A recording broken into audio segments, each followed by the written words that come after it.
మీ అందరికీ నేను ఒకటే చెప్తాను, కష్టాలు శాశ్వతం కాదు. చీకటి వచ్చిన తర్వాత ఖచ్చితంగా వెలుతురు వస్తుంది. ప్రతి ఒక్కరం గుర్తుపెట్టుకోండి. చూస్తూ చూస్తూ కన్ను మూసుకుంటే 3 ఏళ్ళు కూడా అయిపోతాం. ఈ 3 ఏళ్ళు మాత్రం నాకు తోడుగా నిలబడండి, ప్రజలకు తోడుగా నిలబడండి. ఆ తర్వాత మళ్ళీ వైఎస్ఆర్ కాంగ్రెస్ పార్టీ మళ్ళీ అధికారంలోకి ఖచ్చితంగా వస్తుంది. ఈసారి జగన్ 2 పాలన ఖచ్చితంగా జరుగుతుందని మాట చెప్తాను.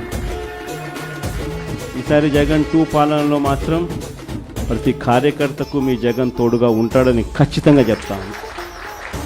కాబట్టి ఖచ్చితంగా ఈ 3 ఏళ్ళు ప్రజల తరపున నిలబడదాం, ప్రజల కోసం పోరాడదాం. విలువలు విశ్వసనీయతతో కూడిన రాజకీయాలకు YSR Congress party care of అడ్రస్గా ఎప్పటికీ నిలుస్తుందన్న సంకేతం ఖచ్చితంగా ఇద్దామని చెప్పి మీ అందరితో కూడా మనస్ఫూర్తిగా కూడా కోరుతా ఉన్నాను.